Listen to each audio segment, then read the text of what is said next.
Hello, fellow fragrance friends and lovers. How you doing today? What is your scent of the day, and what are you smelling like out there? Let's talk about Majestic Cashmere from the high-end, the niche line from Bentley. This is actually, you can find it for a great price. We'll talk about that price at the end of the video. But what is this fragrance like? It's actually a cashmere fragrance. It has a lot of leather. Some people might just say it's a leathery fragrance and leave it at that, but there is so much more going on in this fragrance.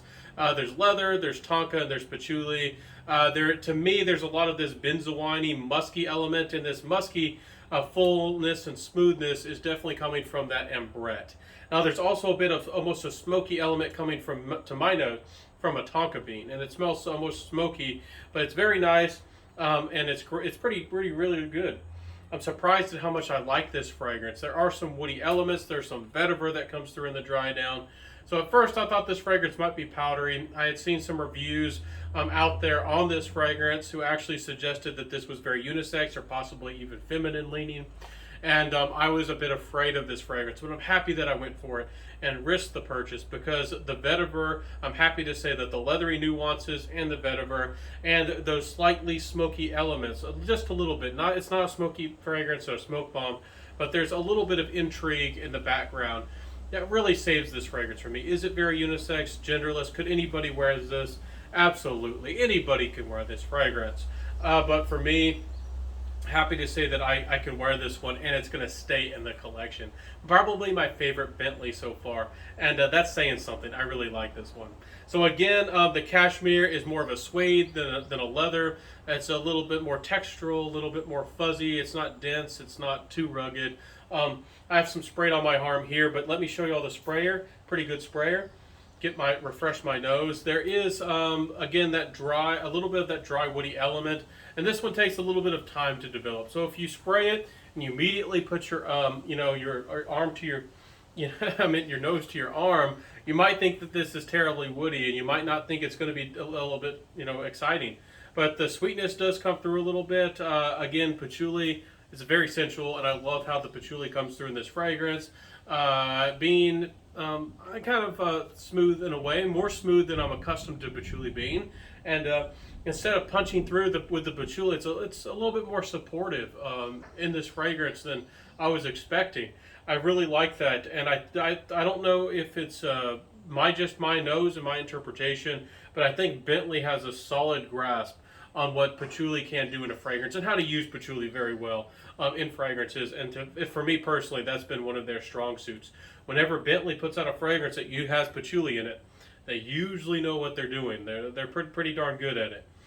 So this is, again, more of a woody fragrance. I would describe this one as a rich woody fragrance. There is a little bit of orris and some labdanum, some incensey nuances, and some aspects that in the very dry down you start to notice that really are adding to the fullness and the body of this fragrance with the ambrette. Again, that is giving a little bit of this sensual musk element to this fragrance. So more full-bodied and then more, again, a leathery woody fragrance. But it's nice. And again, there is the tonka bean, which I mentioned. It doesn't overpower the fragrance. To me, the tonka bean does not become juvenile or annoying at all. I think that just about anybody could appreciate this fragrance. Maybe even some of the people who are naysayers or people who dislike tonka bean. Again, it feels like the tonka bean's roasted a little bit, adding a little bit more character. Some people might say smokiness, but again, nothing to be afraid of here at all regarding smokiness. Fantastic fragrance. Also with this patchouli, sometimes patchouli does this to my nose. This isn't an overtly boozy fragrance. Boozy notes are not listed, but I do have to say that to my nose, this does feel a little bit like a little bit boozy in its own way. Maybe like it has maybe some of the wood that was used like to make the the bourbon. Maybe this fragrance has some of the wood that was used to make alcohol, so it doesn't smell forward or overtly boozy. But maybe again some of that wood that was used to make the make the whiskey or bourbon, whatever. You can have traces or the ghost or the whisper of that. So quite nice, fantastic release. I do think this is sophisticated. Again, this fragrance might not be extremely dynamic. It might not change a lot. It's full-bodied. It has enough character, enough of a character and the qualities here, but you could easily layer this with something that has more of the top notes like the citruses and the greens and the florals on the top, you could happily and easily layer this with just about anything. Angel Share I think came after this one. It's not the same fragrance at all, but if you're on a budget, we'll talk about the value later on. You might also, this might make you even more interested in this one because I have a few little things to say about that. So what do I think about the performance? You're not going to be disappointed. You're going to get a solid 9 hours plus out of this. It is a pretty strong fragrance. I believe it's a eau de parfum, and it is a eau de parfum.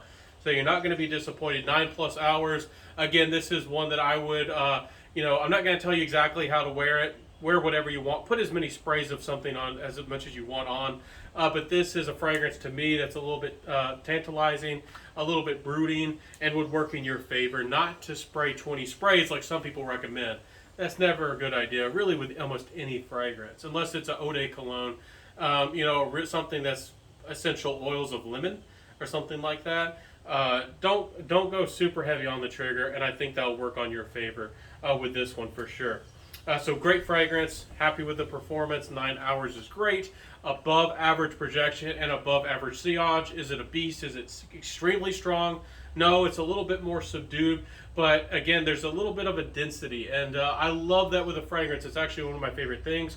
Again, I would not describe this as an overtly gourmand fragrance, anything like that, but there is a little bit of a density here with some of the woodiness and some of the heavier, suedey, leathery, almost leathery elements to this fragrance. So I really enjoy that. That's one of my personally favorite things in fragrances.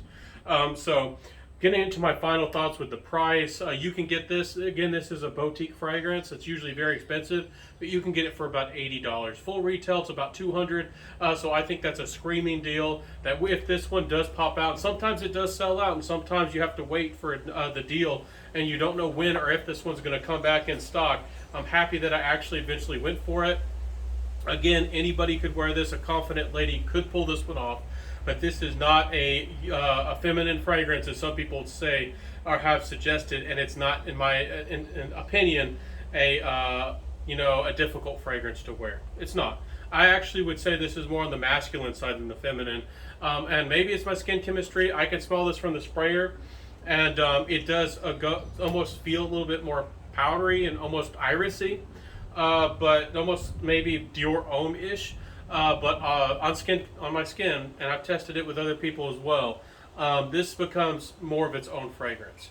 If you want something that's really mass appealing, you got some extra bucks. The Dior Homme Intense is really hard to beat, but this is definitely more of my style. And in my opinion, this is better than the Dior Hommes. Dior Homme Parfum is great. I'd love to have that one, and that's really can't be beat for what it is. But it's hard to get.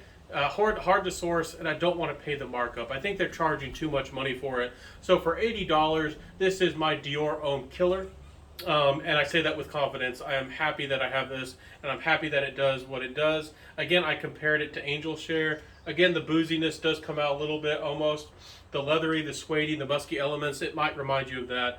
But again, it's in that territory. It's almost a blending to my nose of the Angel Share or something like that, and the Dior Homme.